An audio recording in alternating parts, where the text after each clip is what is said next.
सोनामुखी, हरड़, मुलेठी जैसी अनेक जड़ी बूटियां और हजारों वर्षों का प्राचीन आयुर्वेदिक ज्ञान इस एक बोतल में समाया हुआ है। कायम टैबलेट, आपकी खुशियों का साथी। देवी और सज्जनों, एनर्जी वीक के इस नए एडिशन में गोवा में दुनिया के करीब 125 देशों के प्रतिनिधि जुटे हैं। आप एक एनर्जी सिक्योर और सस्टेनेबल फ्यूचर पर चर्चा करने भारत आए हैं। मैं आप सभी का स्वागत करता हूं, अभिनंदन करता हूं। साथियों, इंडिया एनर्जी वीक बहुत ही कम समय में डायलॉग और एक्शन का एक ग्लोबल प्लेटफॉर्म बनकर उभरा है। आज एनर्जी सेक्टर के लिए भारत बहुत बड़े अवसरों की धरती है। भारत दुनिया की फास्टेस्ट ग्रोइंग मेजर इकोनॉमी है, यानी हमारे यहां एनर्जी प्रोडक्ट्स की डिमांड लगातार बढ़ रही है। इसके अलावा भारत दुनिया की डिमांड पूरी करने के लिए भी बेहतरीन अवसर उपलब्ध करता है।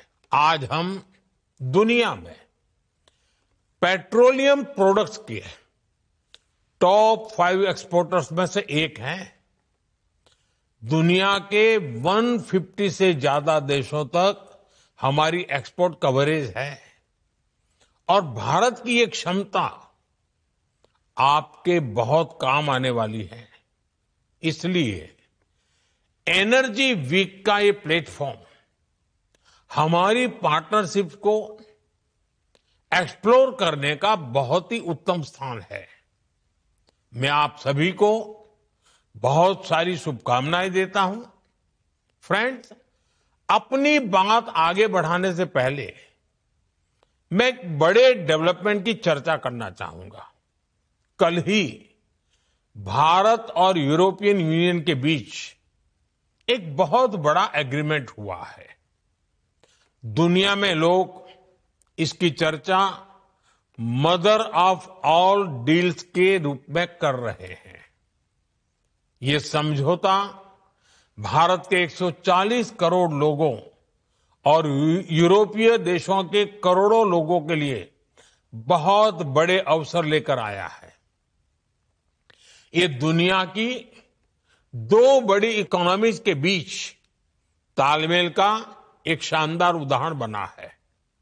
ये समझौता ग्लोबल जीडीपी के करीब 25% और ग्लोबल ट्रेड के करीब 1/3 हिस्से को रिप्रेजेंट करता है। ये समझौता ट्रेड के साथ साथ डेमोक्रेसी और रूल ऑफ लॉ के प्रति हमारे शेयर्ड कमिटमेंट को भी सशक्त करता है। साथियों, ईयू के साथ हुआ ये फ्री ट्रेड एग्रीमेंट ब्रिटेन और एप्टा समझौतों को भी कॉम्प्लीमेंट करेगा। इससे ट्रेड और ग्लोबल सप्लाई चेन दोनों को मजबूती मिलेगी। मैं भारत के नौजवानों को, सभी देशवासियों को इसके लिए बहुत बहुत बधाई देता हूं। मैं textile, James and jewellery, leather and shoes ऐसे हर सेक्टर से जुड़े साथियों को भी बधाई देता हूं। ये समझौता आपके लिए बहुत सहायक सिद्ध होगा। साथियों, इस ट्रेड डील से भारत में मैन्युफैक्चरिंग को तो बल मिलेगा ही, साथ ही सर्विसेज से जुड़े सेक्टर का भी और अधिक विस्तार होगा। ये फ्री ट्रेड एग्रीमेंट दुनिया के हर बिजनेस, हर इन्वेस्टर के लिए भारत पर कॉन्फिडेंस को और मजबूत करेगा। साथियों, भारत आज हर सेक्टर में ग्लोबल पार्टनरशिप पर बहुत अधिक काम कर रहा है। मैं अगर एनर्जी सेक्टर की ही चर्चा करूं तो यहां एनर्जी वैल्यू चेन से जुड़े हुए अलग अलग क्षेत्रों में निवेश की बहुत संभावनाएं हैं। आप एक्सप्लोरेशन का ही क्षेत्र ले लीजिए। भारत ने अपने एक्सप्लोरेशन सेक्टर को काफी ओपन कर दिया है। आपको हमारे डीप सी एक्सप्लोरेशन से जुड़े समुद्र मंथन मिशन की भी जानकारी है। हम इस दशक के अंत तक अपने ऑयल एंड गैस सेक्टर में इन्वेस्टमेंट को $100 बिलियन तक ले जाने का प्रयास कर रहे हैं। हमारा लक्ष्य एक्सप्लोरेशन के दायरे को भी 1 मिलियन स्क्वायर किलोमीटर तक विस्तार करने का है। इसी सोच के साथ हमारे यहां 170 से अधिक ब्लॉक्स को अवार्ड किया जा चुका है। अंडमान निकोबार का बेसिन भी हमारी नेक्स्ट हाइड्रोकार्बन हब बन रहा है। साथियों, हमने एक्सप्लोरेशन सेक्टर में काफी रिफॉर्म्स भी किए हैं। नो गो एरिया बहुत कम कर दिया गया है। इंडिया एनर्जी वीक के पिछले एडिशंस में आपको भी जो भी सुझाव थे, आपने जो कुछ भी कहा, उनके अनुसार हमने अपने एक्ट्स और रूल्स में भी बदलाव किए हैं। यदि आप एक्सप्लोरेशन सेक्टर में इन्वेस्ट करते हैं तो आपकी कंपनी की प्रॉफिटेबिलिटी बढ़ना तय है। साथियों, भारत की एक और विशेषता है जो है एनर्जी सेक्टर में इन्वेस्टमेंट को बहुत फायदेमंद बनाता है। हमारे यहां बहुत बड़ी रिफाइनिंग कैपेसिटी मौजूद है। हम रिफाइनिंग कैपेसिटी के मामले में विश्व में दूसरे स्थान पर है। जल्द ही हम दुनिया में पहले नंबर पर होंगे। आज भारत की रिफाइनिंग कैपेसिटी करीब 260 MMTPA की है। इसे 300 MMTPA के ऊपर ले जाने के लिए निरंतर प्रयास हो रहा है। ये इन्वेस्टर्स के लिए बहुत बड़ा एडवांटेज है। साथियों, भारत में LNG की डिमांड भी निरंतर बढ़ रही है। हमने अपनी टोटल एनर्जी डिमांड का 15% LNG से पूरा करने का लक्ष्य रखा है। इसलिए हमें LNG के पूरे वैल्यू चेन पर काम करने की आवश्यकता है। आज भारत ट्रांसपोर्टेशन पर भी बहुत बड़े स्तर पर काम कर रहा है। LNG ट्रांसपोर्टेशन के लिए जिन वेसल्स की जरूरत है, हम उन्हें भारत में ही बनाने पर काम कर रहे हैं।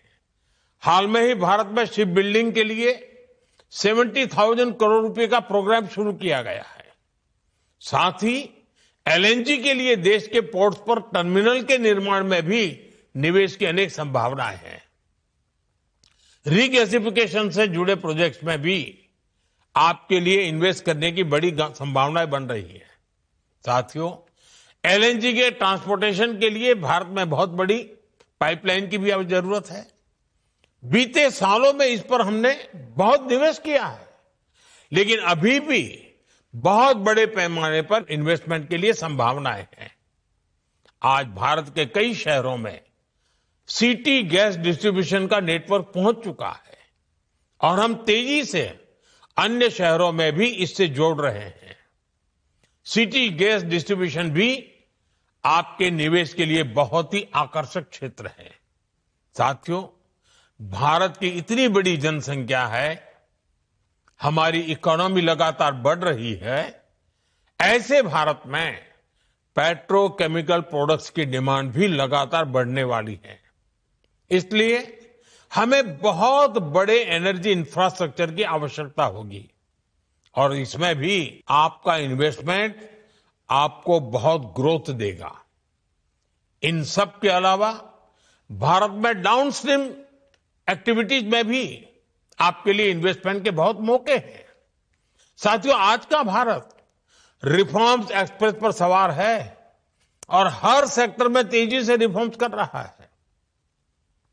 हम डोमेस्टिक हाइड्रोकार्बन को सशक्त करने के लिए रिफॉर्म्स कर रहे हैं और ग्लोबल कोलैबोरेशन के लिए ट्रांसपेरेंट और इन्वेस्टर फ्रेंडली एनवायरनमेंट बना रहे हैं। भारत अब एनर्जी सिक्योरिटी से आगे बढ़कर एनर्जी इंडिपेंडेंस के मिशन पर काम कर रहा है।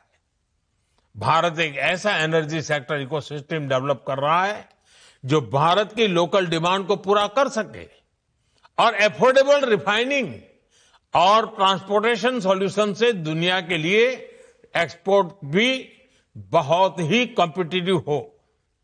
साथियों, हमारा एनर्जी सेक्टर हमारी एस्पिरेशंस के केंद्र में है। इसमें $500 बिलियन की इन्वेस्टमेंट अपॉर्चुनिटीज है। इसलिए मेरा आह्वान है, make in India, innovate in India, scale with India, invest in India. इसी आग्रह के साथ मैं आप सभी को इंडिया एनर्जी वीक की अनेक अनेक शुभकामनाएं देता हूं। बहुत बहुत धन्यवाद।